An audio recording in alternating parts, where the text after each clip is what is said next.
Before we begin the panel, we would like to inform you that the Islamic regime is currently committing genocide in Kurdistan, Kermanshah, and West Azerbaijan, with significant Kurdish populations.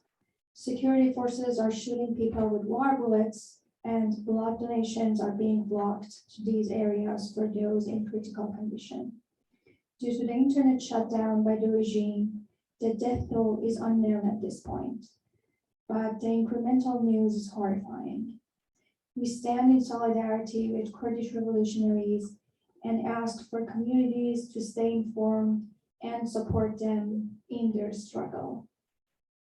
And we will have a moment of silence right now for Kurdish people.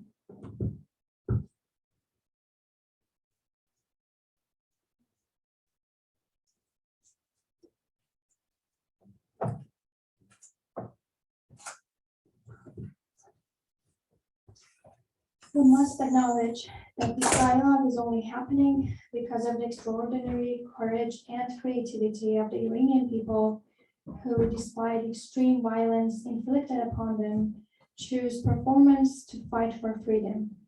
It is important that we are self-aware of the privileges of being in the United States and having this conversation with the public without finding ourselves in the same danger that people in Iran do.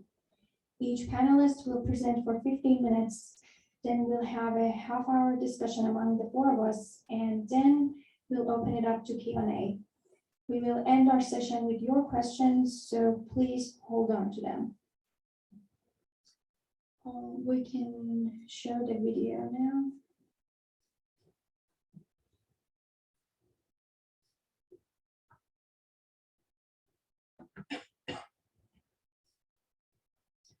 How do you write about a revolution during a revolution?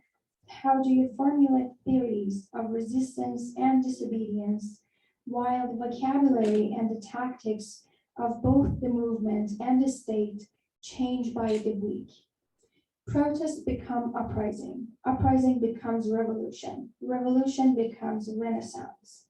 Government becomes regime. Dictatorship becomes authoritarianism. Authoritarianism becomes totalitarianism. Totalitarianism becomes theocratic fascism. And suppression turns into a full-blown war against the people. Should we even try to write about the revolution and as it's happening? The answer I chose to this question is to write about the emotions that we feel as we are living through the revolution. Performances elevate the revolution, moving emotions from one body to another, reclaiming and redefining each one. If performances are emotional carriers and writing about emotions during the revolution is possible, what emotions are we experiencing right now that we ought to write about? It is hard to tell. We can't articulate this revolution because we feel overwhelmed. We are also overwhelmed by the range and the originality of the performances. I noticed several weeks ago when I joined Twitter to follow what was happening in Iran that Iranian youth were devising and executing performances, sometimes spontaneously and sometimes meticulously planned.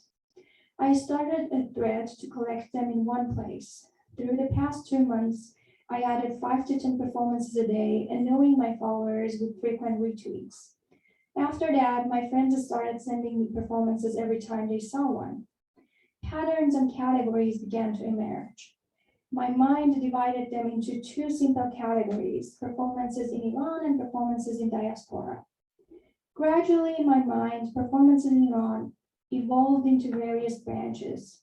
Hijab-related performances, such as performing everyday activities while hijabless in the public, burning hijabs in plazas, on the streets, hanging hijabs from a stick and holding them up in the air. Then the performances of exchanging ephemera followed.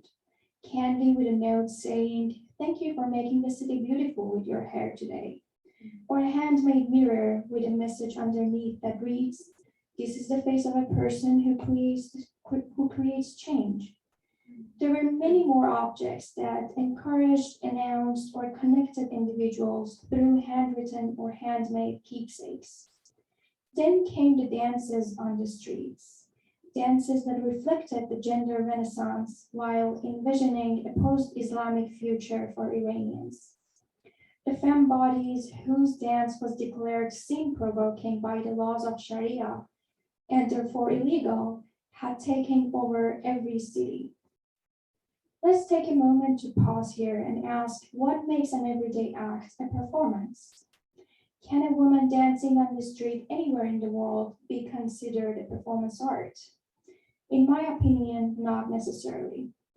Often what makes something a performance art is the institutional laws or societal norms that forbid it from happening. That's why Iran is now an activated volcano of performances. When the many ordinary activities and gestures of everyday life are banned and have grave consequences, then crossing those boundaries creates performances. The woman who was dancing in Rash, a northern Iranian city, the video comes later, was shot in the head for dancing. I repeat, she was shot in the head for dancing on the street without her hijab. As I said, I am overwhelmed. I am so overwhelmed that I don't know how to write about the bravery, the creativity, and the wit that I am witnessing in the performances of this revolution. The categories and examples of performances happening nowadays are endless. Hence, for the sake of bringing this prelude to a close, I want to focus on one performance that has been haunting the collective memory of many Iranians these days, the performance of Khodanur. Khodanur Lojei was a Baluch man who, due to his state of ethnic and religious minority, was denied a birth certificate and national identity card. Nicole, we can pause the video and go to the first photo now.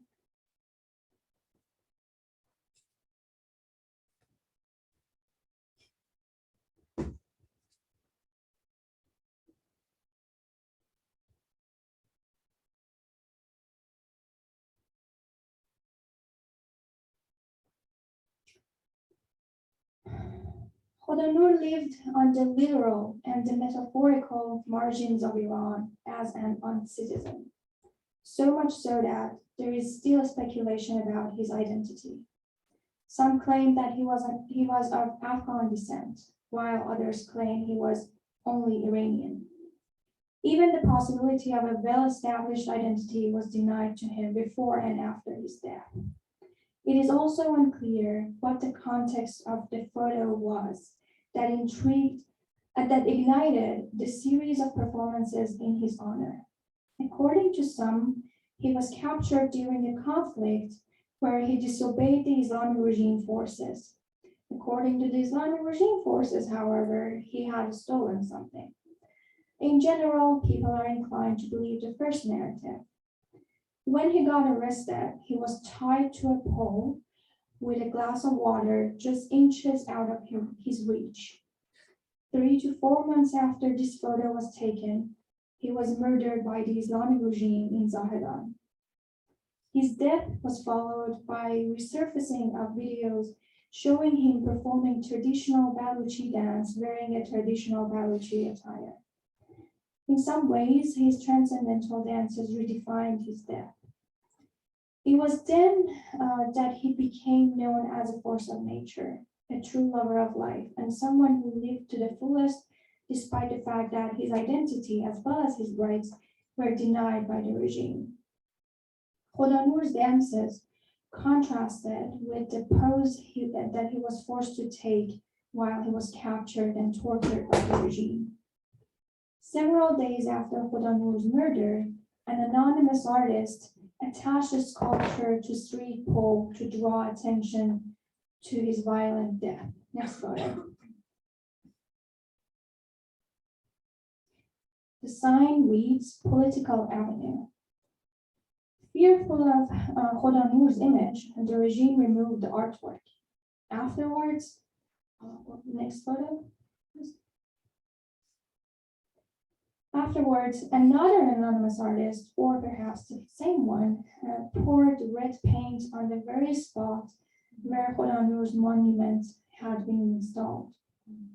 Upon noticing how uneasy the regime was of Khodanur's memory, protesters began to recreate it everywhere. Next photo, and you can click next after next. On university campuses, next, you can go like fast.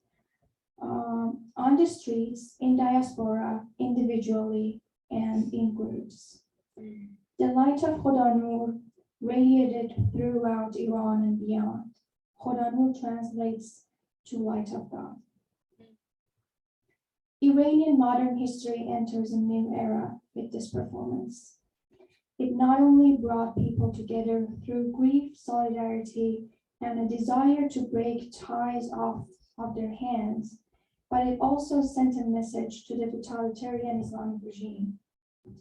You have oppressed, violated, and murdered us for 44 years. Yet now we come together again with all of our ethnicities, languages, and identities. Whenever one of us is killed, we become them. Collectively, we are taking our bodies back. And when we do, we dance like Khodanur. I'm going to pass it on to Aida, who will be presenting through Zoom. Aida Shirazi was born and raised in Tehran. She's a composer of acoustic and electroacoustic music. Shirazi's music is described as unfolding with deliberation by the New York Times, well-made and affecting by the New Yorker, and unusually creative by San Francisco Classical Voice. In her works for solo instruments, voice, ensemble, orchestra, and electronics, she mainly focuses on timbre for organizing structures inspired by Persian and English languages and literature. Shirazi's music has been featured at festivals and concert series, including Manifest, Vienna Modern, sorry about my bad pronunciation of these European words, Huddersfield Contemporary Music Festival, mostly Mozart, Out Here New Music Week, MATA, New Music Gathering, Direct Current, and Tehran Contemporary Music Festival.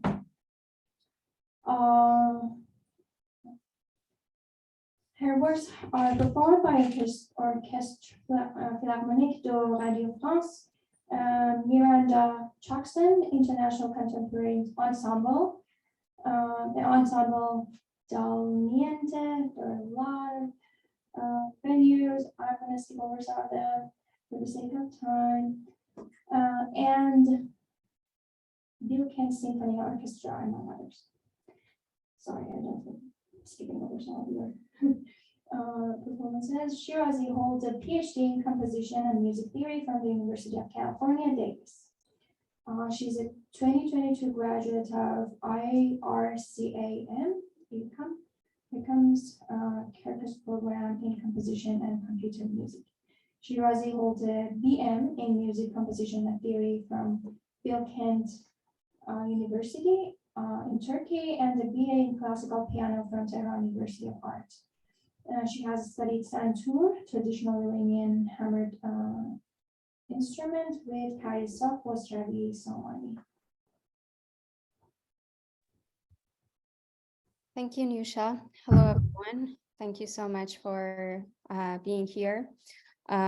So today I'm going to talk about two particular musical performances. One of them is a musical performance per se, and the other one is a multidisciplinary performance which uses sound in a very strong and powerful way as a political performance, basically. So I'm going to go ahead and share my screen and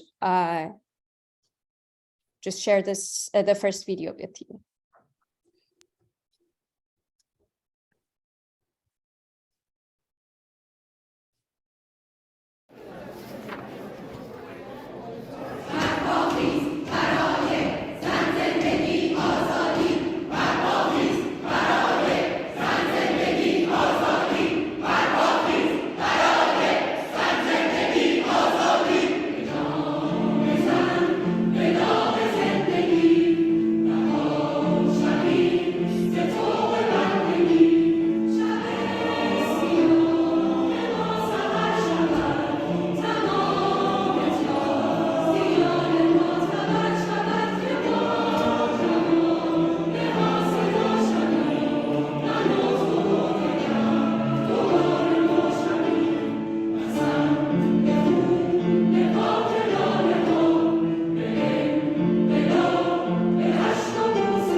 This video, which was recorded and shared widely on social media on October 29th, is a recent cover of The People United Will Never Be Defeated by Chilean musician Sergio Ortega.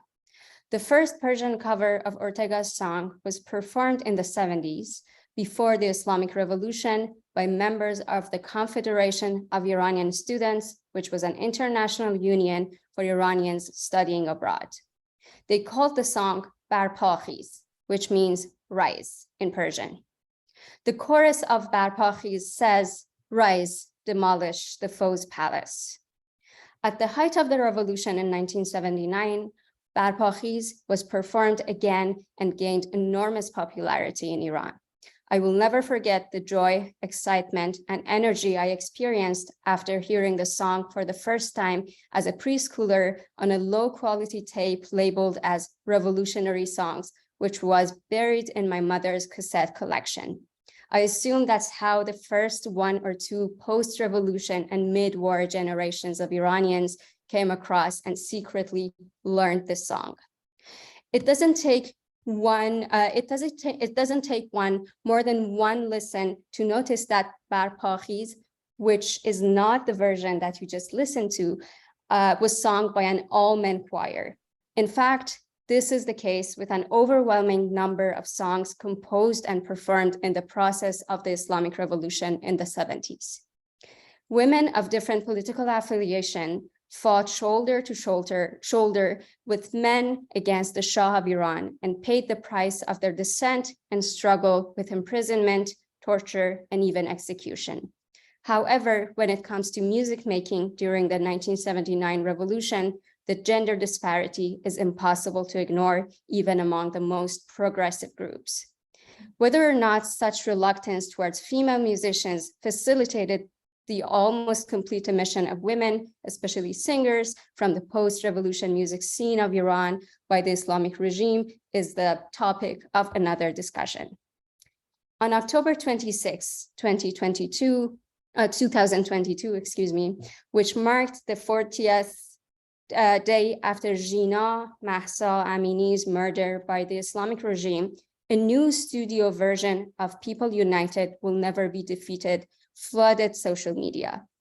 The anonymous performers of this cover song called it the Song of Freedom, Surud Azadi. As with most of the original and cover songs of the current revolution, the Song of Freedom not only features, but is led by the voice of femme-presenting individuals. They finally reclaim the space and voice which was taken away from them by the regime and their male peers. While alluding to the original Persian lyrics of the song, the new lyrics contain some of the slogans of the current women-led revolution. First and foremost, Zan Zendegi Azadi, woman, life, freedom, as well as Har che tabar zadi mara, zakh nashod, javane shod. Every strike of your axe on my body turned into buds instead of wounds. It took the students of the music faculty of Tehran University of Art, or Daneshgah Honar Tehran, only a few short days to convene on the first floor of the music building and perform the current version of the song, which you just heard. Tehran University of Art happens to be my alma mater, where I completed my bachelor's degree in classical piano performance from 2006 to 2010. The first floor of the music faculty has its unique history. The music faculty of Tehran University of Art was founded in 1989 in Karaj, a neighboring city of Tehran. The campus housed the fine arts, design, architecture, and urban planning faculties as well. The music faculty started operating with the scarce budget provided by the government and limited resources left from the pre-Islamic Revolution era. In 2006, about 2 decades after its establishment, the music faculty still lacked soundproof classes and studios and proper recording equipment. The pianos were, of course, in conditions worse than before, and the concert hall was still non-existent. We could only use a small amphitheater with a ridiculously low ceiling, glass windows, and painful acoustics for our important concerts and graduation recitals. At some point in the history of the music faculty, students started taking advantage of the relatively open and welcoming atmosphere of the building's first floor to organize informal noon concerts. Surprisingly, the acoustics of this open resonant space was more decent than our poor amphitheater. Luckily, organizing student concerts was not difficult at all. We just needed to inform the office, print our DIY posters, and distribute them on the campus. And action. On the day of the show, music and non-music students would show up and sit on the benches and floor and listen to us perform. Some of them preferred watching us from upstairs. If we were lucky and it was a busy day, many would watch while standing. Over the years, I performed at numerous noon concerts featuring solo, ensemble, orchestral, and choral music. Despite the gradual relocation of the fine arts and design faculties to other properties of the university in Tehran, which was partly for the purpose of isolating the music faculty and scattering the student body to have better control over them, especially in critical times, the student concert tradition endured the passage of time until the pandemic put a hold on in-person classes. In September 2022, the return of university students to the campuses coincided with the widespread protests to Jina Mahsa Amini's murder by the Islamic regime. University students across the nation started campus protests and strikes that were cracked down by the official and plaincloth police forces. Students were barred from assembling, and as a result, all gatherings, including the noon concerts in the music faculty of Tehran University of Art, were prohibited. None of these measures stopped the students from using creative ways to defy the Islamic regime.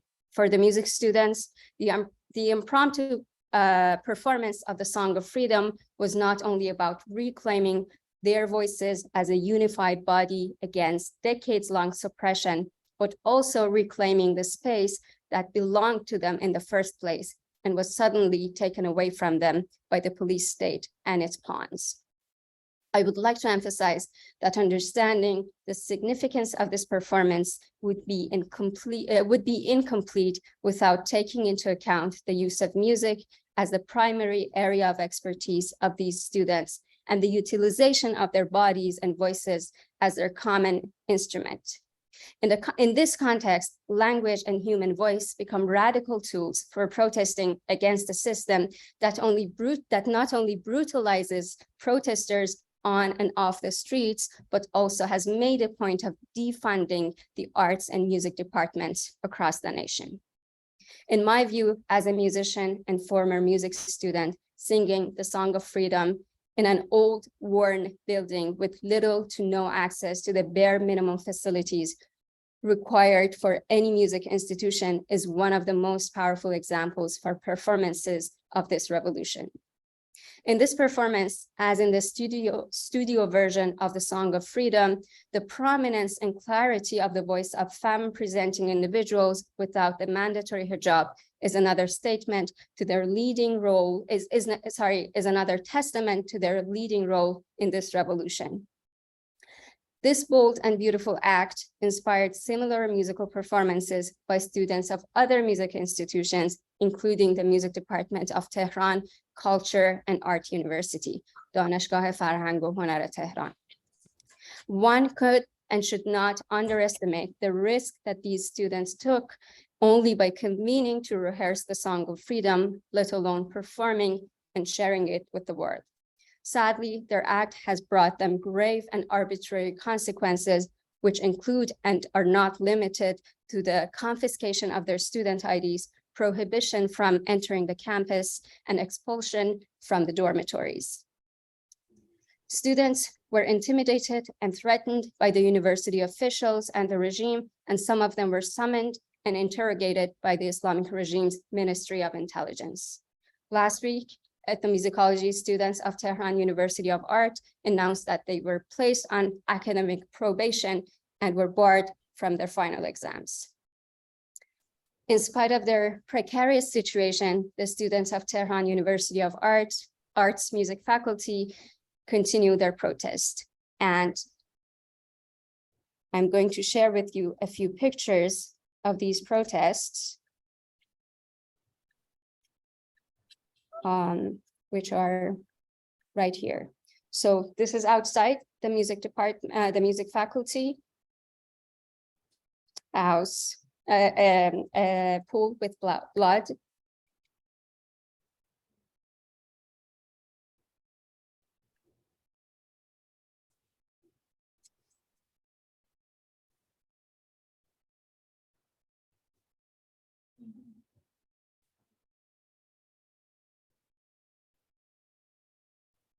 And this is the same pool, and this is a replica of the device that was made by Kiane Pirfalak, a 9-year-old Kurdish boy who was shot dead.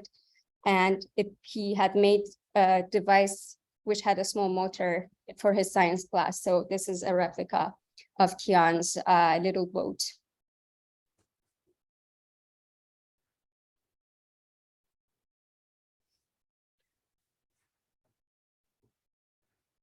And I would like to conclude that currently singer, choral conductor, and composer and alumnus of music faculty, Mahmoud Mirzai, is imprisoned for opposing the Islamic regime despite paying the bail, and has remained captive, and there are no prospects for any positive change in his status. Reports indicate that Mahmoud's physical and mental conditions are concerning.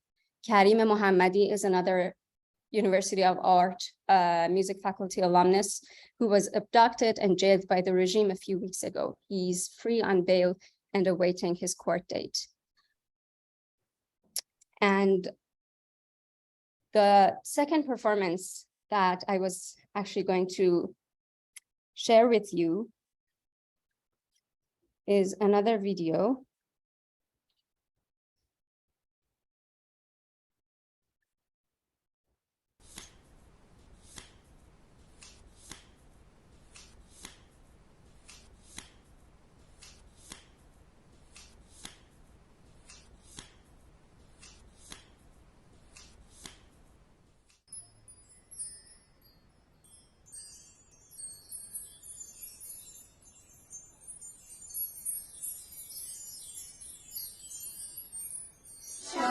تو هم مثل من تمام تنت درد میکنه.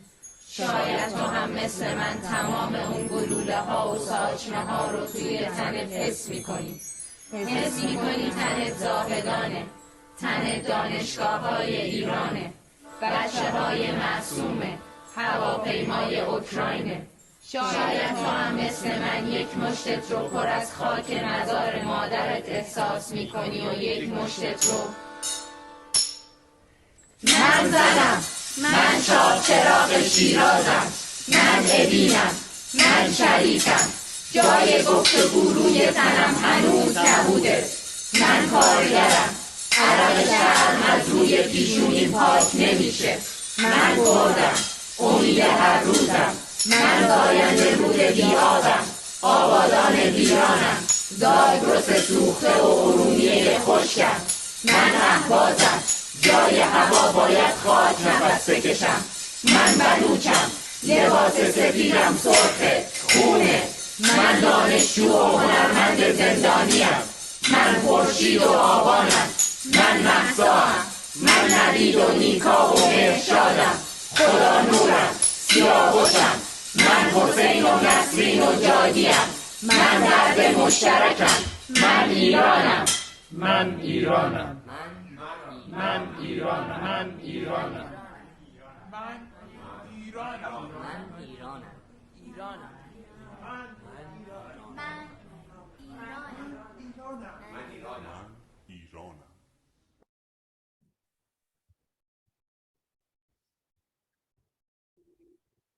I don't think I need to say much about this performance, except that from the sound and musical point of view, it is quite significant because sound or music are basically are used in such an abstract manner that would portray the situation that people are experiencing every day on the streets. So the simple or even DIY instruments that these artists are have made and are using, and the sound that is created and definitely has some ups and downs, comes in waves. And the industrial quality of the sound is extremely powerful, I think, especially when it's combined with the costumes, with the masks, with the glasses, and even with the posture of these artists. And the text, which is being recited by these artists, is although I speak Persian and I do fully understand what they are saying, and of course our perception of language is very different when we know and understand the language versus not. So the non-Persian speakers definitely experience the sound of this performance in a very different manner. But even the text and the manner of speech here is extremely musical and extremely powerful, and a symbol of resistance and protest. I don't have much else to add, so I would just leave it to, I guess, Yasemin or Nazanin. I don't know what the order is, but thank you for listening. Thank you, Aida. That's great. Next presenter will be Nazanin Nouzi. She's a multimedia artist incorporating moving images, printmaking, and alternative photography processes to reflect on notions of collective memory, displacement, and uncertainty. Nouzi's work has been widely exhibited internationally, including the Immigrant Artist Biennale, Norris Museum of Arts, New York Live Arts, Prism Art Fair, and Columbia University. She is the recipient of awards and fellowships, New York Foundation for the Arts Fellowship for Film and Video, Maribeth Cohen Tyler Fellowship at Geodon, Elizabeth Foundation for the Arts, and Mass MoCA residency in Massachusetts. She is an editor at large of Karnama, a journal of art history and criticism. Nouzi completed her MFA in painting and drawing from Pratt Institute. Her works have been featured in various publications and media, including BBC News Persian, Elephant Magazine, Financial Times, and Brooklyn Rain. Thanks so much, Nusha. If we can have the slideshow up. Start. First, I apologize because I didn't have my notes written down. It hasn't been easy even thinking about what's going on, let alone like sitting down and writing it down. I just want to start my. Do you like it? No. Okay. You want to try one sentence? Yeah. So I just want to start with this image that to me looks very iconic because it shows the drastic generational differences that the Iranians are experiencing right now. You can see schoolgirls, all of their, their bodies are back to the camera. We can't see their faces in classrooms, which anyone who's, if they're familiar with the educational system in Iran would know that it's one of their strongest propaganda tools to educate and control the young minds of its population and generations. And for them to stand up and do these civil acts of disobedience takes a lot of courage. I remember when I was in school and in college, I would always try to take my headscarf off. And even then, by one of my, artist professors and the intellectuals and the, very progressive colleagues, I would always be warned that just put it back on. This is for your own safety, or they would always discourage it. So there was this kind of a communal agreement into like, okay, this is it. This is how we're supposed to live. It's not ideal, but it's not gonna, kill you. If we can go to the next slide. I want to show you a video. It's 1.5 minutes of all of the uprisings that have been going on on campuses. I'll be mostly focusing today on the acts of disobedience and performances and artworks produced on campuses. But of course, the conversation is much larger than that, and it goes way and beyond, just campuses. It goes into the streets. I just want you guys to see this to understand how the magnitude of every single university you can imagine has joined these protests. So if you can play that, please.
So next slide, please.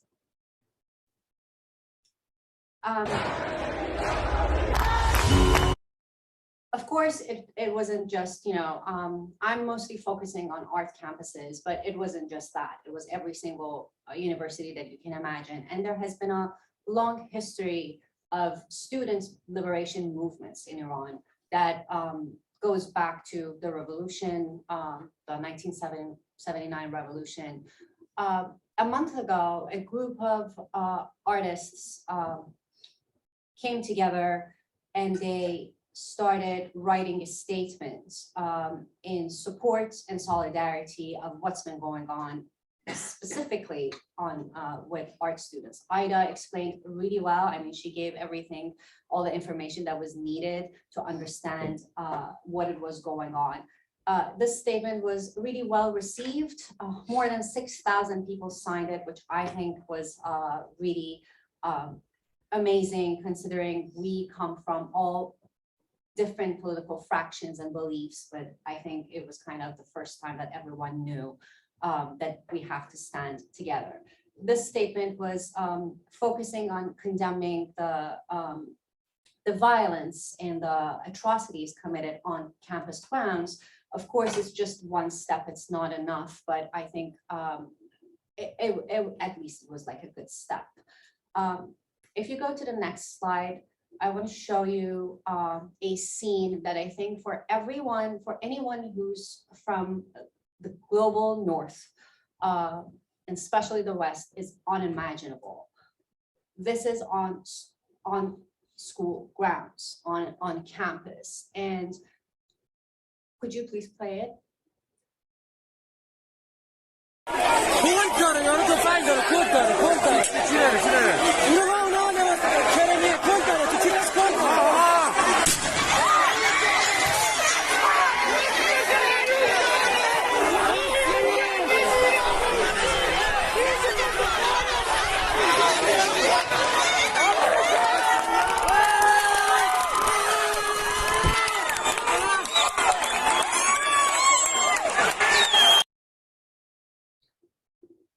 I think it's really even hard to, I've seen this, I'm sorry, I should have given a trigger warning.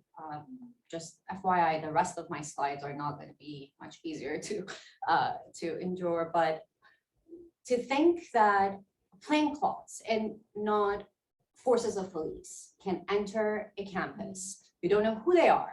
You don't know what's going on. You don't know if they belong to you, if they're your peers or not. And suddenly someone can like reach out to their bag and take out a handgun and just shoot at you. This is beyond imaginable. Just imagine if something like this would happen in Harvard, at NYU, at Columbia. It would be the end of the school. It would have the most severe international backlash. But we see this happening over and over again. And unfortunately, we don't get the solidarity and the condemnation that we need. Next slide. So as I mentioned, there have been an ongoing history with students' resistance. In the late 1990s, early 2000, there was another really brutal attack on students that many of them were killed or murdered by, again, the plaincloths. Some of them were like pushed out of their dorms. And for some reason, for a couple of years, that student resistance was kind of quiet, and we didn't see much activity. I feel like the Women's Life Revolution has put back has given a new energy and a fresh blood on all of these uprisings, especially among the students. So a common theme, next slide, in many of these performances is, of course, blood. You can see the schools, the classrooms, the ateliers are like covered with paint that resembles blood. Next one. If you have studied in any of these rooms, you know how strict the rules are. I have never really felt that any of these studios belong to students. We were always reminded that we're guests on campuses, and it's the professors and the faculties and the people who run the school who owns these places. So in a way, in the most brutal form, I feel like the students are claiming it as their own. They're taking it back. Next slide.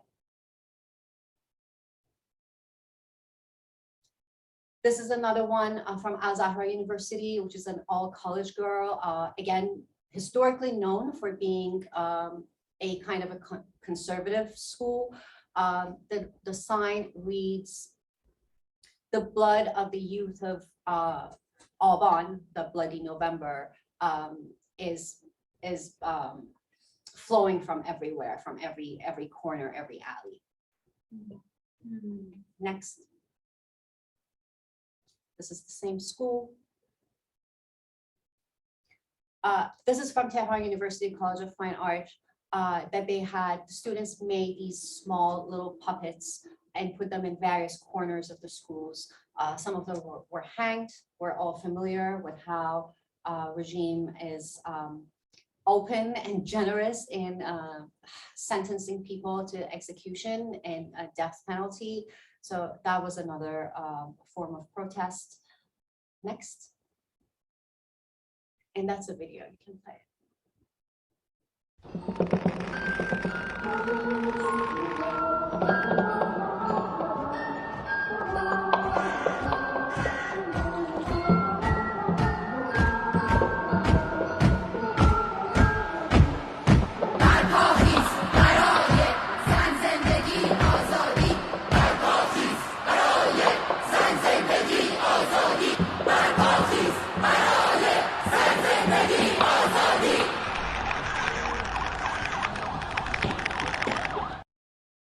So I'm really glad that Ida went before me, because this is the same song that she was talking about, and you can understand the significance of choosing that piece of music to record this video. The next slide is similar to what Nusha was talking about with with mirrors. There are other performances like this that people would just spray slogans and chants on the mirrors. The picture on the right reads woman, life, freedom. And this is on a bathroom in a university. Next slide. So this was one of the first performances that I saw, and it really, really spoke to me. Not only because this is a school that I went to, the Dashgah Art University of Tehran, but also because the song that they're singing has a very significant history. It comes from the constitutional revolution, which happened between 1905 to 1911. In my opinion, the one real revolution that seeks secularism and build the foundations for modern Iran. And this song is both romantic and painful and very, very significant. So the students had their hands, in full blood or paint, and they sang that song. If you can play that. خدا سر و چمن شو چه کج رفتاری ای جان. Thanks. And then next slide is of course next please. So this one is not specifically on campus, but it's like, all of the parks and recreational places have these beautiful, fountains, and it was, covered in blood. If you look at the next slide, I just want to mention, because very briefly, about the relationship between all the works that have been created by artists throughout the years, and the relationship between the art that is being created on campuses and the streets. So Mandana Moqaddam, one of the established women artists of Iran, actually had a piece like this. And there are other artists as well who have worked with this theme. I just chose this one. In 2009, that was shown in Tarhan Azad Gallery, that I found it very interesting that 13 years later, there's this kind of a dialogue between all of these works. Next, and I think we can skip a couple of slides because it's about Khoda Noor, and I think you talked about him quite well, so I don't need to, if you hold on this. And this is another form of installation performance that the students would put the names of the victims and people who were killed. They would hang it on these sculptural pieces, and you can see on the left, they put it on, and the next day on the right, the entire thing was gone. Next slide.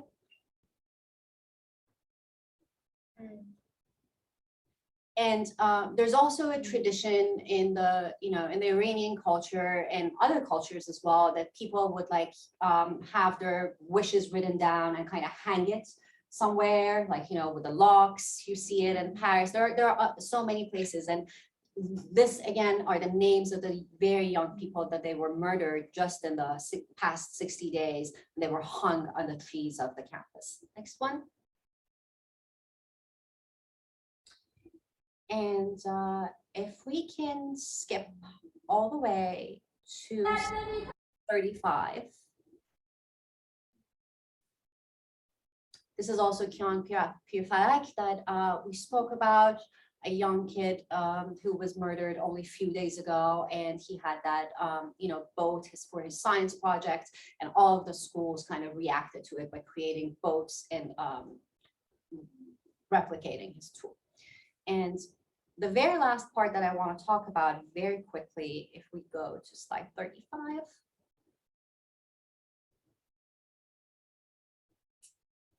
Yes, here. Sorry, this I have to finish my my presentation with a humorous note. So I need to give you a little bit of a backstory. So Basijis in Iran, who are the parts of the Revolutionary Guard, I don't know, the forces, the police forces, who knows what exactly they are.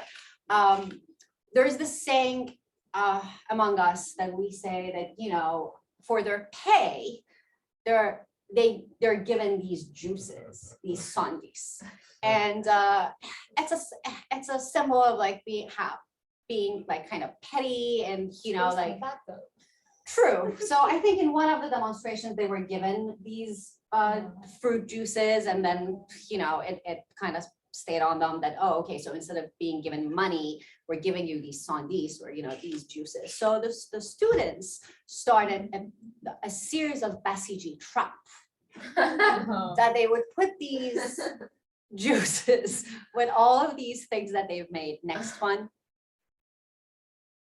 And I think this shows the infamous Iranian sense of humor that always like carries throughout the history, that even in the hardest time, they can find something kind of lighthearted, although this is pretty drastic. So the sign on the right, it says just, it's on me. You don't have to give your classmate's name to the authorities, or you don't have to sell them out. So in the next one, you can see that they put like, you know, a very little amount of money. They're not even like considerable. Next. Same thing. And this one is a performance that they did. So the students are on strike and they're refusing to attend any of the classes. So a guy, the few of them who decided to attend the classes, someone goes in, gives them these fruit juices as a form of like, you know, okay, so here's your sundaes, now you can go, you've done your duty. So you can play that video. اینم از برگزاری دانشگاه جنگ شاهی.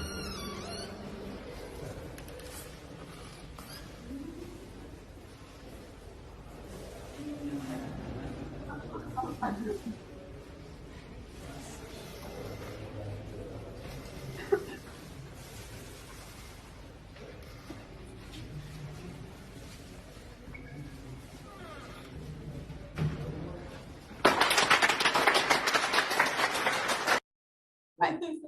So to finish my, I'm sorry, long talk, I just want to read a short paragraph that I wrote a month ago that I think can be a good ending to what I just presented. What is happening in Iran at the moment is a testimony to decades of oppression, tyranny, and corruption. Mahsa Amini is our symbol now, but Iranian citizens have been systematically deprived of their rights for years. Everybody in this country is the other. Whether you're a Sunni Muslim, Bahai, Jew, Kurd, gay, intellectual, socialist, journalist, writer, teacher, or an artist. And women have been at the top of the list of the regime's enemies. A dear friend of mine here in New York sympathizes with me by saying, we know it's complicated. I want to tell him now, it's not complicated. There has been a brutal tyranny for 43 years, and people have had enough. This is about choice, freedom, and dignity, and I hope we get them soon.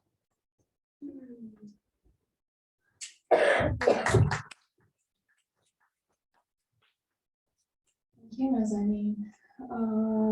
Next, and last but not least, Yasemin Rezai.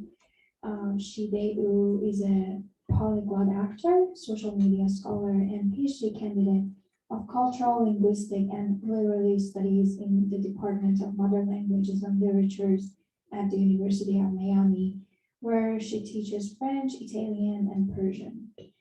Her academic work is focused on the intersection of new media studies and performance studies, and employing digital humanities tools and data-driven approaches. Her research is focused on social media at large, on Insta poetry, data culture and justice, online activism, especially #MeToo in Iran. She is the co-founder of instasociety.org, an open access research resource exploring how social media changes popular culture.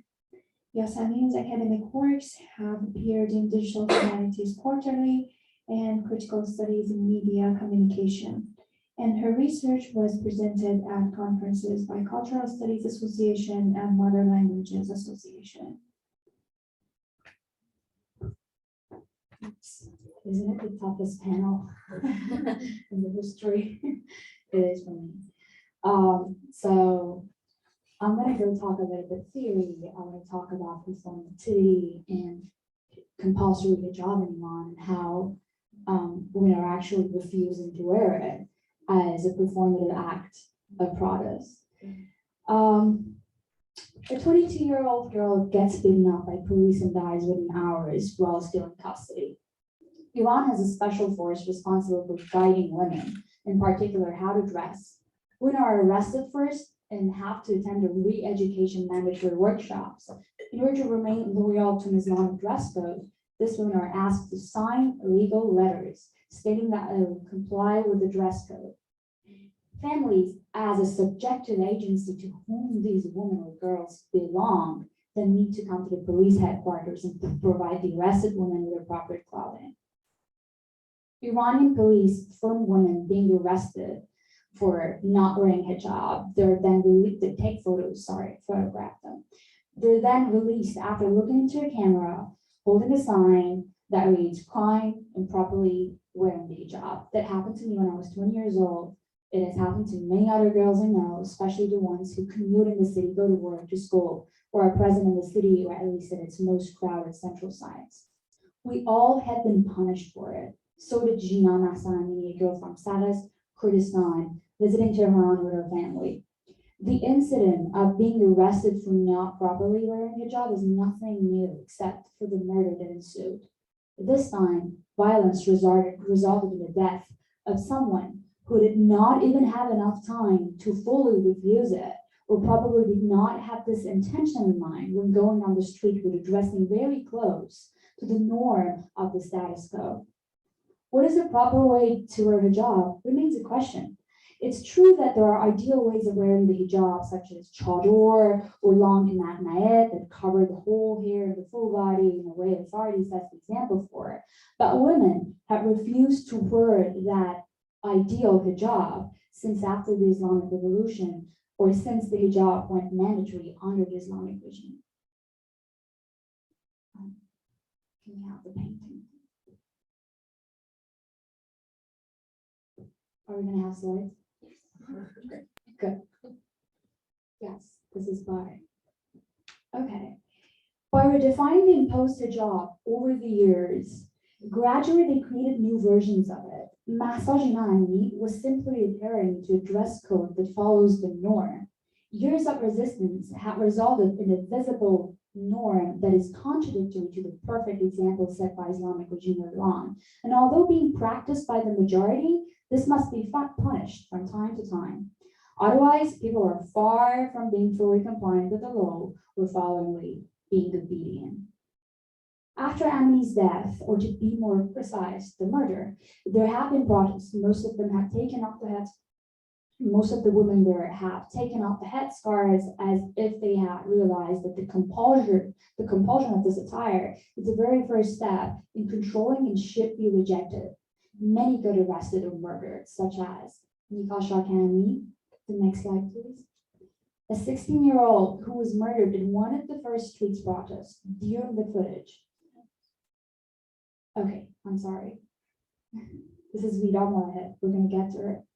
During the footage, she is seen, that we're going to see in the next slide, she's seen removing her scarf from a car on the street while people chant and encourage her.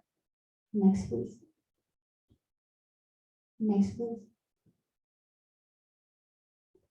This noise, this applause.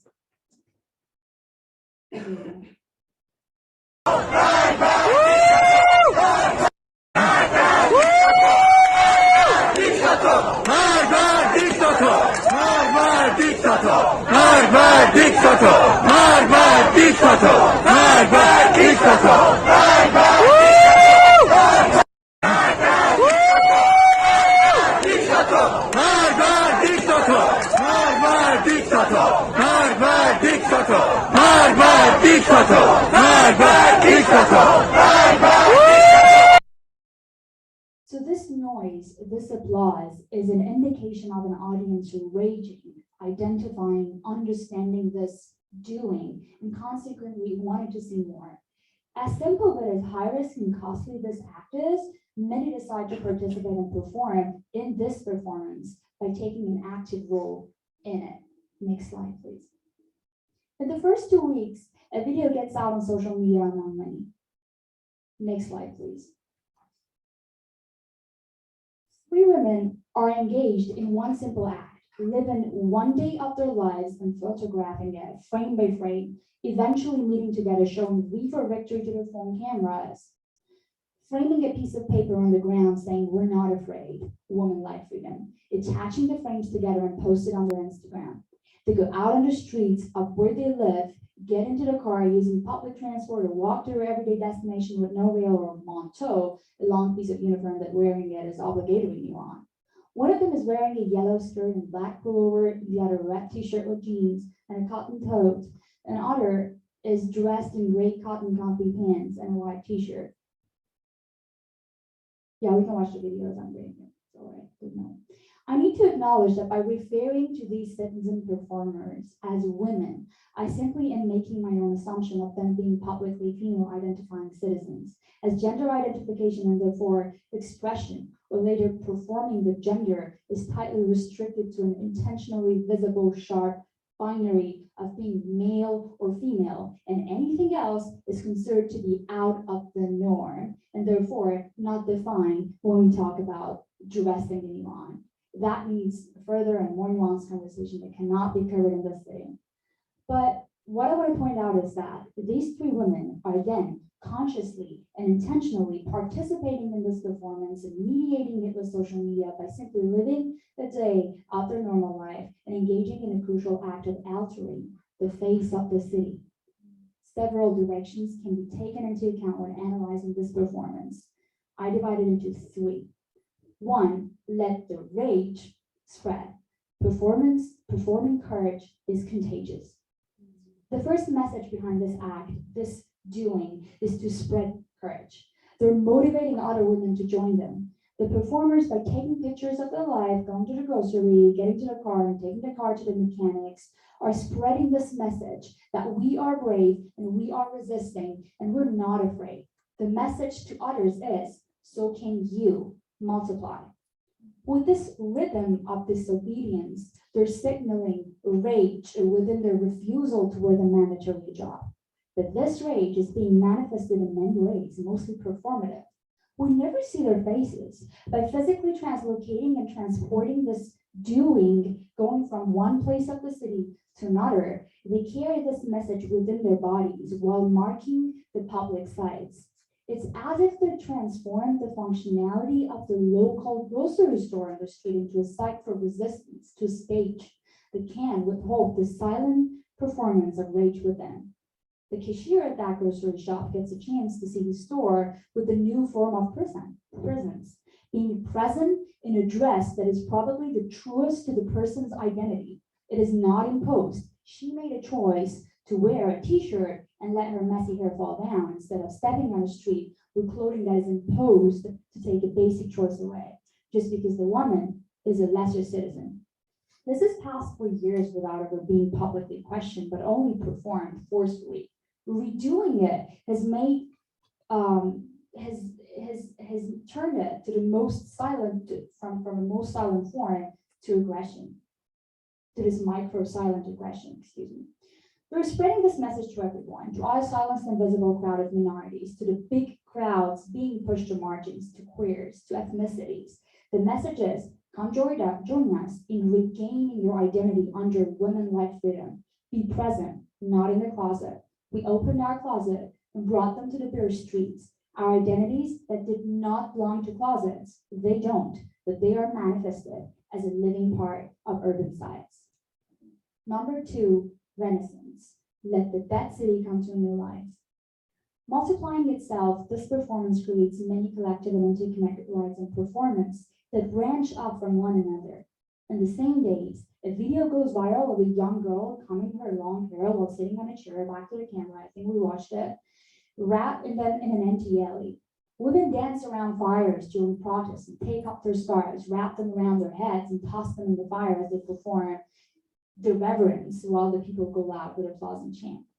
The closest origin can be traced back to the Mubahed that we saw her, known as دختر خیابان انقلاب, the girl of Engelab Street, Engelab, who stood on a step in the street holding a branch of a tree from which her white skirt was hung, or to many other women who hide within the arms of the city.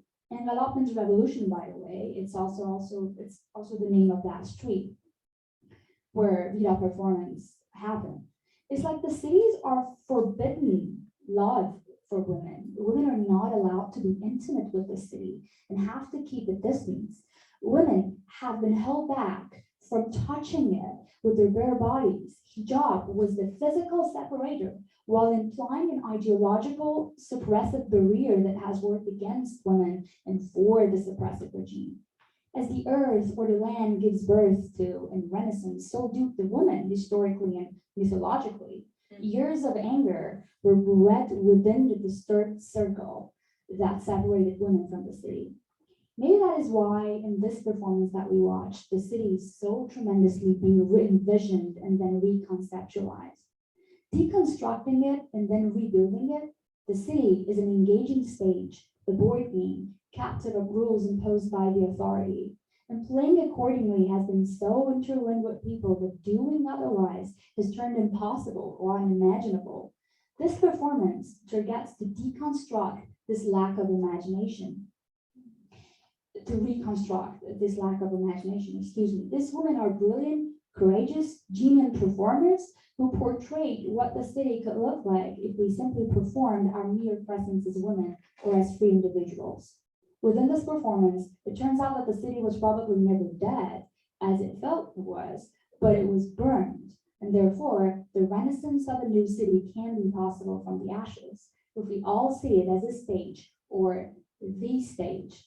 If we all turn every public site, the grocery stores, the schools, and the sidewalks into a stage of our daily performances, we're defining our performativity, recreated, while considering and thinking through the fact that to what degree and which part of it is extremely imposed, is externally imposed, and what part of it is true to our identity as an individual.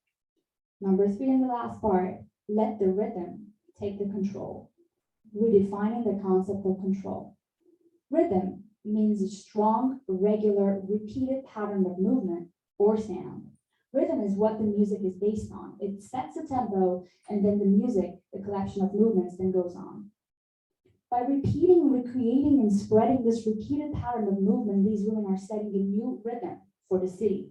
Here, the concept of control is being challenged. They perform an act for a large audience, for the men to see the body of the women, for the women to understand that they can take back their bodies, for the cities, and also for the suppressors, signaling, you lost control over this. You did lose control over our bodies. There's more to this act than its visuality. By performing resistance, they're challenging the concept of control. A practice of presence such as this is effective. It's our bodies that are being represented as they are, as what we want them to, unveiled in the clothes of our choice. We're retaking control of our own bodies by liberating them, while at the same time, we're taking control of public spaces and rejecting suppression. Social media mediates this performance. It spreads and recalls the fact that these cities are being held captive to some hostages, as the bodies are, the minds are. And then there's a tremendously unfair and unbalanced dynamic of power. It's about power of living without constantly proving an ideology, a stolen ideology that is being used to suppress and control. And that is an essential element of brainwashing also. In order to regain power, they perform in Iran, people. In the event that protesting on the street results in the risk of being killed, they perform in other ways, brilliant and creative and bold. Performance is a tool for protest, is a ritual for bodies. It's taking an old repertoire within the bodies, essentializing and calling for a renaissance in all these doings and undoings. People are exploring the possibility living all those written and published theories without even knowing and imagining the future in advance, a free future. Performance is an act of survival, for rage to be spread, the renaissance to happen, and the rhythm to be set. Thank you.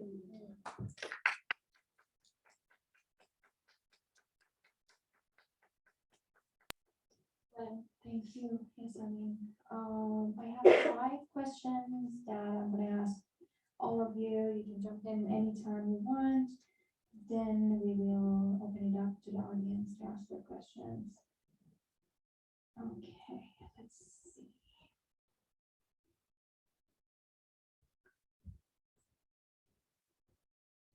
Okay, so my first question from all of you is that you all mentioned performances taking place inside Iran.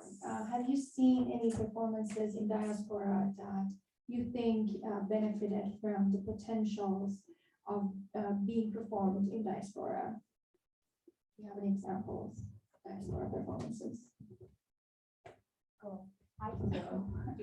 I think Khodanur was a sort of performance that it just like spread, like it passed the borders, and we have people in diaspora doing it. Like it was interesting for me to see someone in like the subway of Toronto, I guess, doing it. It's like his dance also was spread, not just only that scene. I saw a lot of videos that people are in Australia dancing the way Khodanur did. So I think Khodanur, whatever physical movement or performance he had in his body, really passed, really just like, it didn't stay in Zahedan or University of Tehran. It really traveled through bodies to bodies. That is ritual. That is repertoire. I have to say I agree. Definitely, Khodanur tops every other performance that I've seen. I also really, every time I see women in protests outside of Iran cutting their hair, I just burst into tears because I feel like I could feel the rage and the entire emotion that comes with being a body in exile. It's a combination of many, many things for me. For your question that if there was a performance that specifically benefited from being outside of Iran, I feel like the performance that happened at the Guggenheim a couple of weeks ago could have not happened inside the borders. And I think they just replicated a similar version at the LACMA. So that is a benefit of like having these institutions, as problematic as they can be or as beneficial as they can be, that I can say, I don't think we can see a similar performance in Iran, but I mean, we can always be surprised. Thank you. What about you, Aida? Yeah, a few weeks ago, I didn't see the performance directly. I read and saw like pictures of it, but in Paris, 2 Iranian artists, Alireza Shojayan and Niaz Azadikhan, they went to Centre Pompidou. And so they sat at the entrance of the museum with a big piece of fabric on their laps. And on the fabric, it was written Femme, Vie, Liberté, Women, Life, Freedom. And the name of the performance was actually Suture sur le corps de la liberté, Stitches on the Body of Freedom. And the idea was that as the visitors of the museum enter, they could volunteer and come to the artists and just cut a few strands of their hair. The artists would get, those strands, and they would stitch these strands on the contour of the slogan on Femme, Vie, Liberté. And the color actually of the yarn was red. So it was like really powerful because, first of all, I think it was a great way of engaging the non-Iranian audience who would just, maybe knows secondhand about what is happening, and also like really engaging them in a physical way, and hopefully just pushing them into staying informed and learning about what's happening and hopefully sharing it with others. Yeah, I think that was significant to me. Is there a performance in Iran that any of you found particularly striking, or unexpected? Yeah, for me, the most recent and the most difficult to devour one that I watched is the ice. I don't know if many people have watched it or not, but there is a woman walking on the sidewalk asking if people have ice. That she Have ice or want ice? or want ice.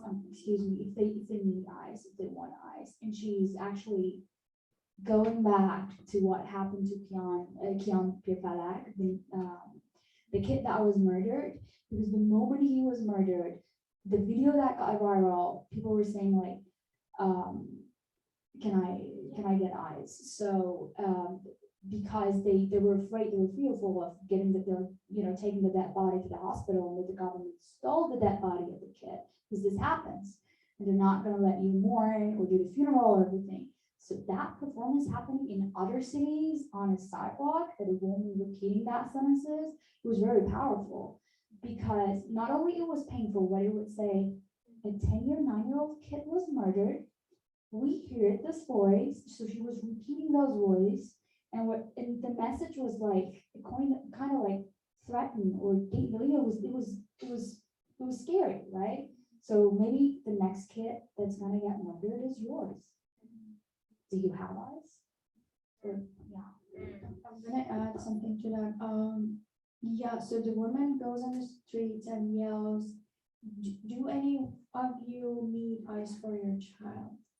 So because the video that got viral was the dead body of the child, his mother put ice around him so that the body doesn't rot, so that they can perform the funeral.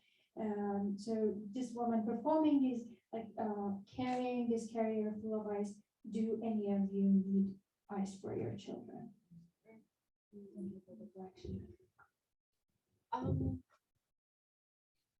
I really cannot think of, to simplify it, I don't have a preference over any of these performances, because I think each and one of them address a part of our collective experience and lived experience that on their own, they're all, quite striking. I would still think women cutting their hair in Iran is very, very courageous, even to this day. But I don't think I can pinpoint a specific performance.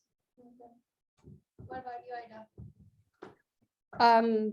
The second video that I played for you, I find it particularly powerful because of the qualities that I described, and I also would like to kind of leave it to the interpretation of the audience. And like I hope that the message and the effect and the affect was transported, but this was one of the performances that really shook me.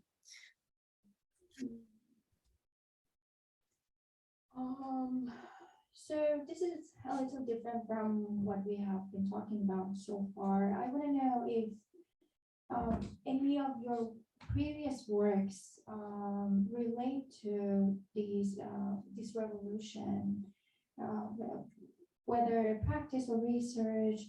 How do your previous work relate to, or does it?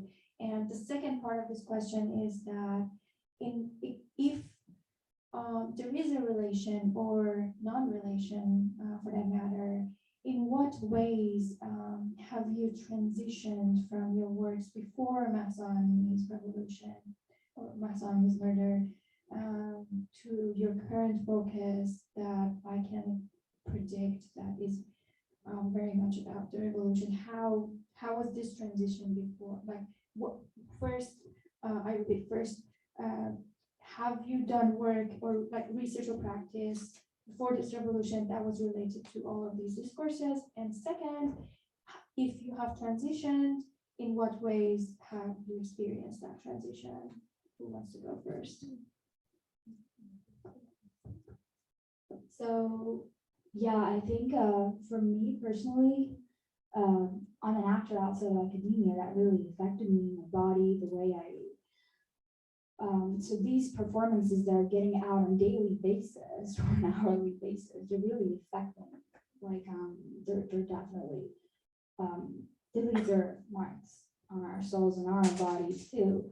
But about academic work, I was working on data culture and social media specifically. Like before, I was working on Me Too in Iran.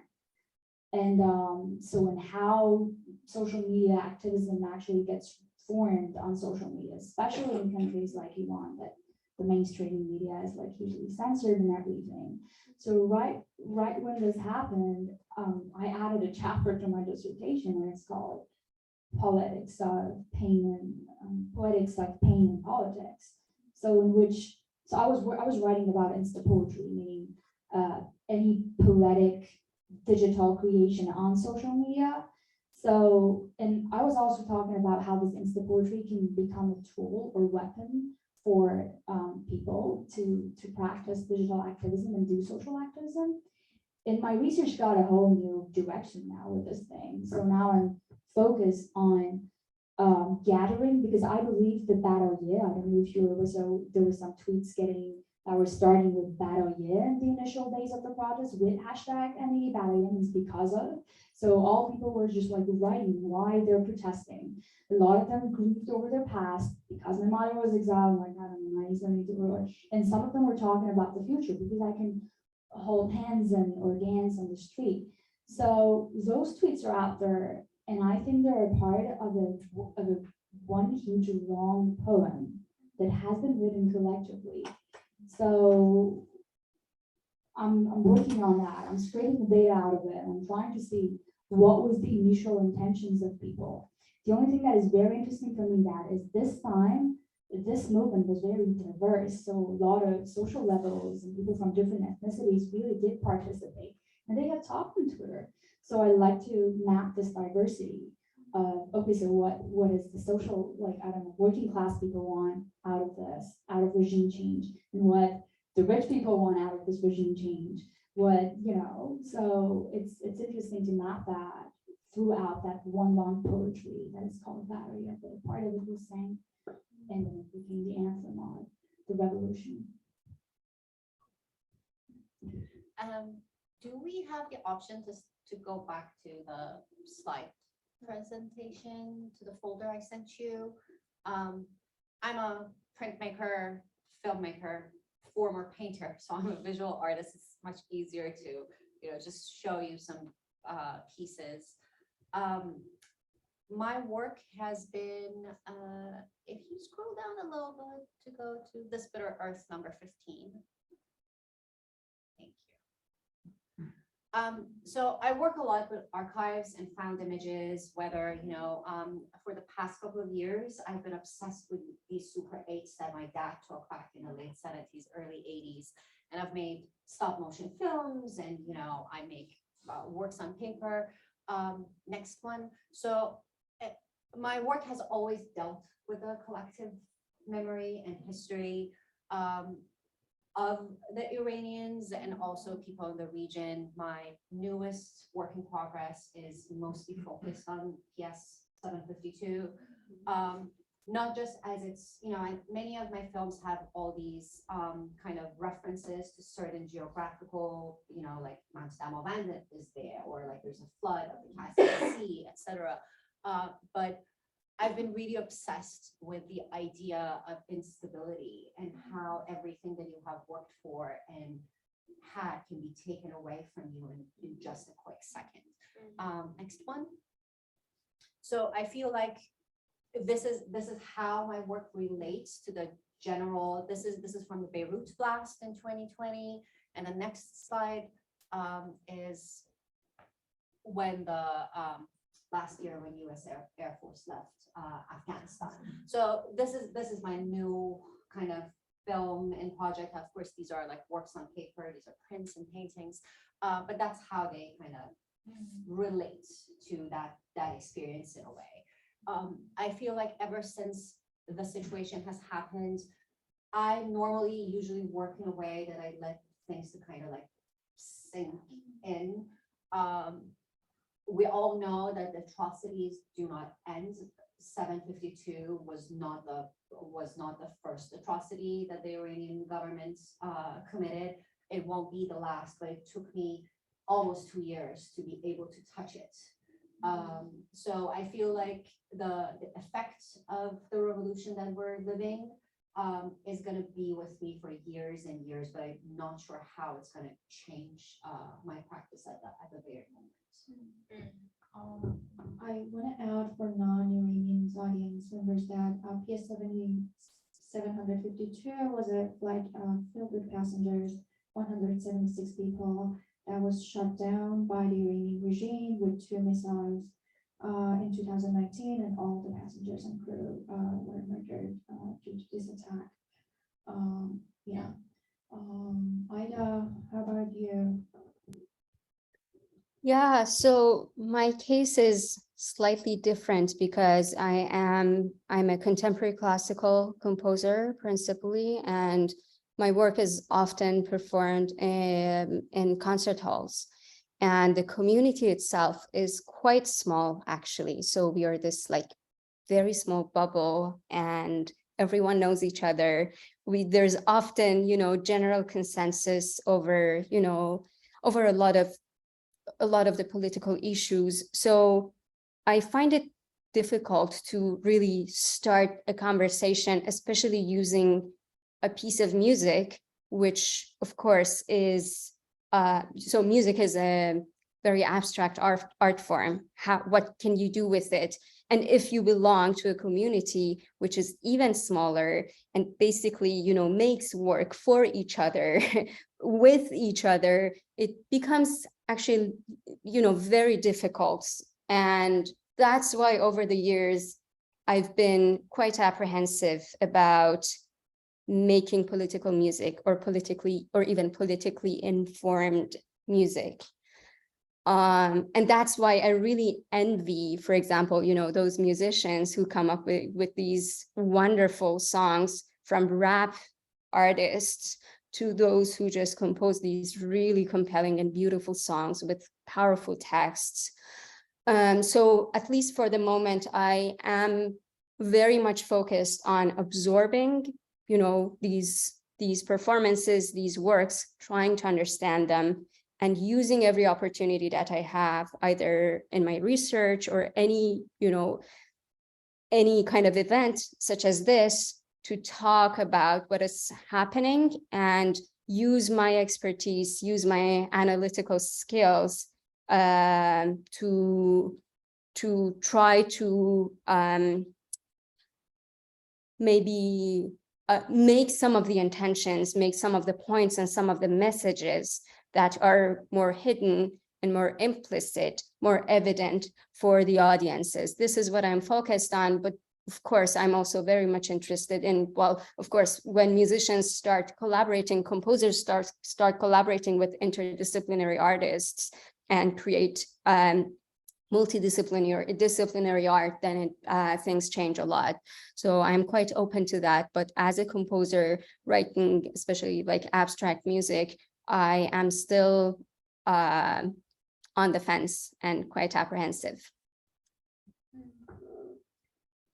Well, for my last question, let me ask you, what is it like to live and create in American arts and academic spaces while also constantly being exposed to Persian news and online discourses coming from Iran?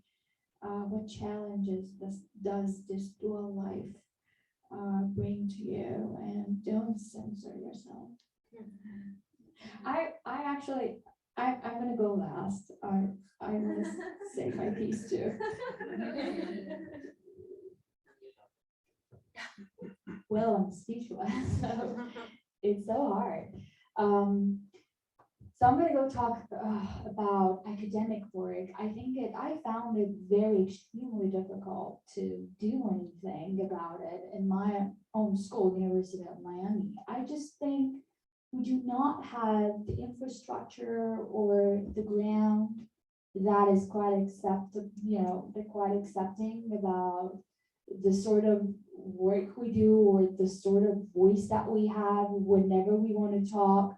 When I mention hijab, when I talk about Islamic regime, I'm instantly being labeled by Islamophobe because I was just like, it's getting out of control and it's hard to explain yourself. I think our life experience is missing here. So we can't refer to our life experience as a common sense because it just like it doesn't exist over there. There's a gap. They don't know that if I talk about it, I do have the agency to talk about it because I was born and raised in a country with that, Islamic rules or so said Islamic rules. And this is my life experience saying that I can talk about it. So it's like, they won't let us talk. And I found that very hard. I kept censoring myself whenever talking about hijab as a performance or anything else and trying to be very careful about which, borders in passing or not. But I felt like in Iran, I couldn't talk because I would pay the penalty physically by going to jail or whatever. And here, I think the penalty for me is being socially isolated and not socially being heard and being labeled the outcast. That is Islamophobe and just being intellectually removed. This is such an important topic. I don't think I wish we had the whole panel dedicated to it. Where do I begin? I mean, as a visual artist, you are constantly confronted with this little, niche corner to be the cultural ambassador of where you come from. I've been living here for 10 years. I have worked really hard to make my work accessible and have them understand that my work, as much as it is about my Iranian experience, but it's also global and it's universal. I'm talking about ideas of loss and longing and instability. And please do not say that, oh, just because you come from that curious part of the world, this is what you have lived through. But at the same time, then you're constantly asked to explain things to people. But once you do, if it doesn't fit the liberal kind of mindset, then as Yasmin mentioned, it gets somewhat rejected. So I think it's really on us as women from the larger quote unquote Middle East to talk about this experience and somewhat argue this whataboutism. What really makes me furious, unfortunately, is every time you talk about the systemic issues of oppression and limitations that is imposed on us, the others. A lot of times you're confronted with but here is also like this. But what about the atrocities of the United States? What about the atrocities of Europe? What about World War II? It's all true. There's no denying it, but I feel like a lot of times the discourse is being taken away from us. And we're not allowed to speak just because it's easier to blame everything on this big power that controls everything. So that's how it feels. I agree, there should be a panel about this topic. Ida? Yeah, I definitely would like to echo Yasamin and Nazanin. I don't know what else to add except that it's really frustrating and exhausting and also terrifying to feel like, we all, like the four of us sitting here and talking, to this audience, we have been forced. And when I say forced, it's not it doesn't necessarily mean that, every single one of us, every single Iranian in diaspora had to escape for their lives, but we were in different shapes and forms, and at different times we were forced to leave our countries, and a lot of us don't know if and when we can go back there. Now, well, things have changed and there's more hope, but still, we have left that country. We have, and the trauma of, you know, of immigrating by itself is huge. And when you have to do it because of other traumas that were inflicted by a system, by a brutal system that that doesn't recognize you as an individual and doesn't recognize your value as a human being, that is huge by itself, because a lot of us are not allowed to be ourselves, are not allowed to express different aspects of our identities, our multi-layered, complex identities in Iran. And that's one of the reasons that a lot of us have left.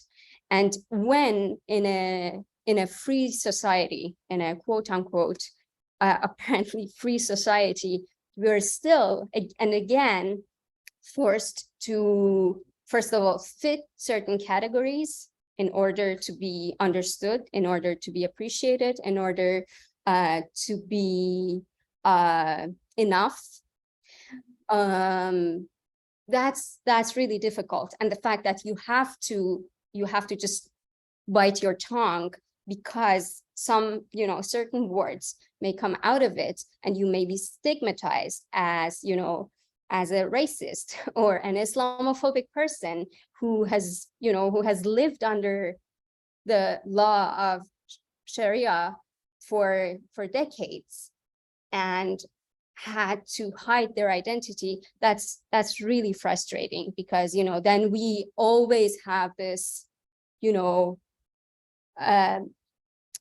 I mean, there are certain times where I think I feel like I don't belong anywhere. I don't fit anywhere. I'm just too much in most of these societies, and it becomes really difficult then, because you're uprooted for once, and it seems like, you know, you will not belong for as long as, you know, these gray areas and these nuances are not understood, even by the most progressive, by the most forward-thinking communities and people.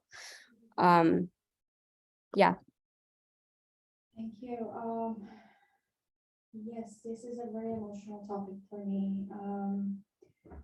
I feel during my experience in academia in the United States, I feel invalidated theoretically. I'm not saying that visibly anyone came to me and said you're saying something Islamophobic or what you say doesn't make sense. I was theoretically invalidated, meaning that there is no theories that I can make a reference to when I am writing.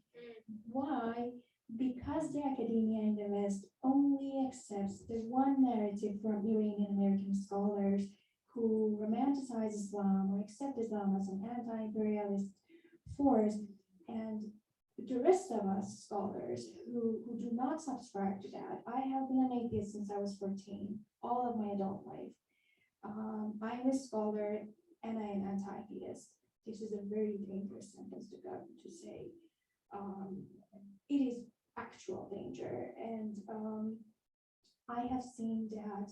One of my friends held a panel about Israel that was anti-Zionistic, and everyone was very sensitized about it, about this is dangerous talk, and I agree. And at that moment, it was a few years ago here in the studio, and I was like, well, we should have a panel that is going to be controversial as this one is. This is how we have to start this conversation. There is no way around it. Black feminist scholars, like African American scholars, indigenous scholars, Latinx scholars, they are all receiving theoretical resources and validation. But ex-Muslim scholars, the terminology of us is still unestablished. We don't have a vocabulary.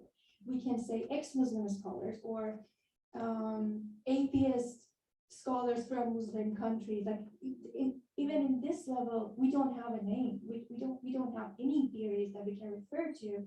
And all the Iranian American scholars, the big ones, the ones that wrote books, every time that I open the book and I read it, I'm triggered by the book because I'm being invalidated by a person who is from Iranian descent and who, for example, teaches at Harvard. And I feel, oh, why isn't this explaining any of my experience? Why? And I am officially a Muslim. I'm officially a Shia Muslim because it says in my birth certificate. There is no way that I cannot be officially Muslim, but I'm not.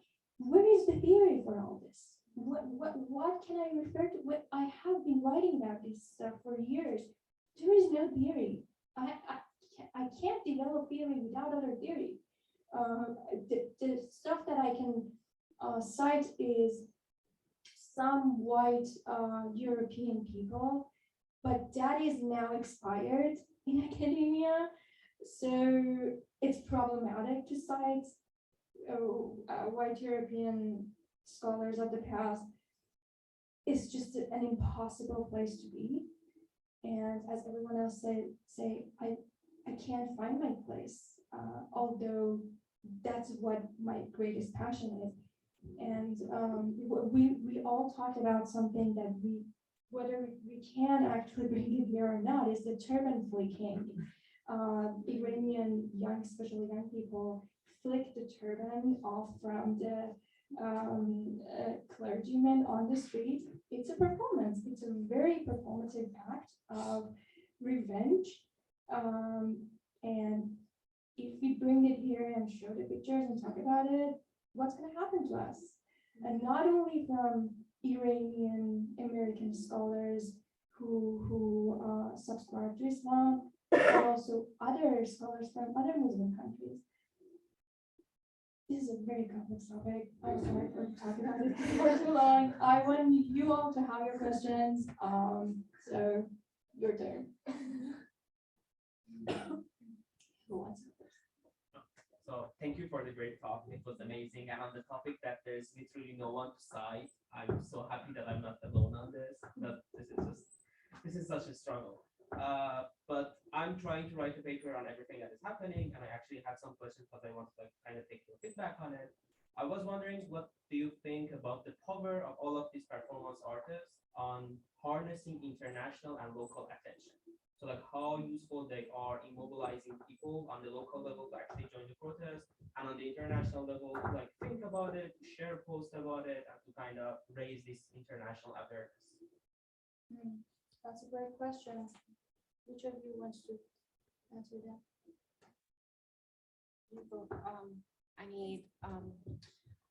I think it's extremely important. Sorry, I just need to open something on my computer. I just want to address this very briefly because the statement that I shared with you guys, there have been many statements from here and there from all these people. Not necessarily artists, but the doctors, the engineers, students from a variety of like campuses and fields, and a group of people have gathered together, intellectuals and artists, and they're writing a new statement that we're hoping that we can kind of like spread out, and it's calling for, it has clear demands on what can be done watching all of these atrocities happening. Just to give you like, just bullet points, and these are like, of course, it's a suggestion, it's a work in progress, right? But it's like we're calling the international community of artists, writers, and academics to action in unison and support our Iranian colleagues. We, artists, writers, academics, and cultural practitioners from across the world, pledge to do our utmost to boycott governmental institutions of the Islamic State of Iran and their covered affiliates, and prevent them from having any presence in the international arenas of art, culture, and education. Stand against the regime apologists who exploit anti-imperialist discourses in the West or other parts of the world to deflect attention away from the well-documented state violence committed against the people. Support our counterparts and collaborators who stand against the atrocities and abuses of human rights in Iran, using our intellectual and cultural leverage and capabilities, create networks of supports for dissidents and those who are being targeted, face intimidation or risk harm at the hands of the regime.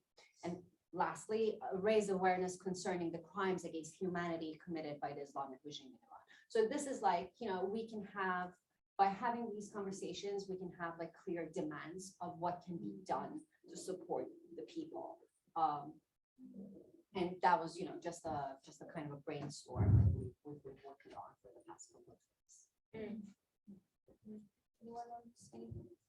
I just want to briefly add that maybe this performances that they're getting out of Iran.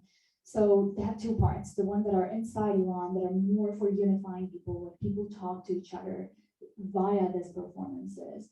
But I don't think they can be grasped very well outside of Iran, especially for non-Iranians and celebrities and everything you mentioned, because like somebody sees a woman going on the street unveiled and you're like, okay, what does that mean? They cannot really, unless diaspora gets it and recycles it. When the moment we see that means another panel, the performance of protest that is in continuation of the same line of the performance that is getting out of Iran, but it's being performed in diaspora, like Khodanur's body, or all the other performances that we see in the rallies.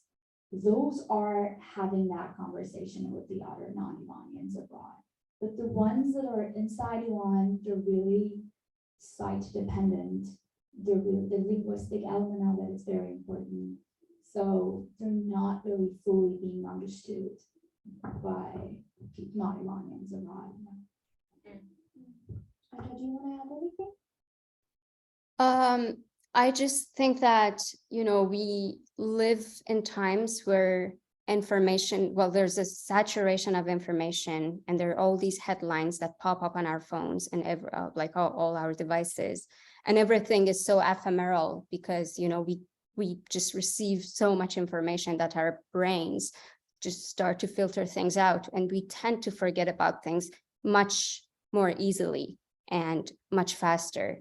So I think every single iteration in any shape or form and on any platform by any one of us can count, because it takes only maybe one sentence or one particular image that can resonate with a person who was, sort of indifferent or not engaged just, a moment ago. So it's just, and it is basically, what we can do as Iranians in diaspora, because we don't have the means of, just being in the streets and fighting. And the only tool that we have as artists is talking or making content that addresses, the situation frequently. So I do believe in the power of these performances. It can just influence people in different ways, in different extents, and at different times. That's why it needs to go on and continue. I think we have time for one more question, and then we have 3 hands. I'll go real quick. It's more on the topic of isolation and feeling misunderstood by the academic community. And this is a topic that comes up to me, and it's that, okay, let's say support from the Western world or progressive artists is up to a certain amount. But my question is for like West Asia in particular. Why is it that I personally, I feel like Iran as a nation is so misunderstood by our own neighbors? As if like we don't really get support from neighboring countries, maybe a little bit from Turkey, because some of them are experiencing shared pain with us currently with their government. So that's kind of something like I wanted to ask, like the diaspora artist community, like, are you guys getting any type of support from Middle Eastern, West Asian artists? And if so, why not? And I know it has to do with the topic of Islam, a huge part of it, but I would love to see your perspective on that. Good question. I have been, yes, personally, some, but in general, no. And I'm disappointed. You know, I can't refer to this as like, yes, I have friends who have, you know, expressed solidarity with me, an artist here and there. But in general, I'm very disappointed by the lack of support and empathy. And I wish there was more. I know it's complicated. There's the big history of, you know, the Iran being the big power and you know, everything that we've gone through with colonialism and this and that. But honestly, I can just say that no, unfortunately, and I wish there was more. Did you have anything to that? We have also a lounge with Okay. refreshments and Good. treats set up. So if people want to Yes. continue the conversation, we're not out of the building. We just need to turn this Yes, around. it's So 9. folks would like to So say. we don't have time for the Zoom questions. I apologize. Maybe if they send their questions, we can somehow try to answer them in other mediums. But there's a small reception after. If you have questions, you can come talk to us and we'll continue the conversation more informally. Thank you all for coming again.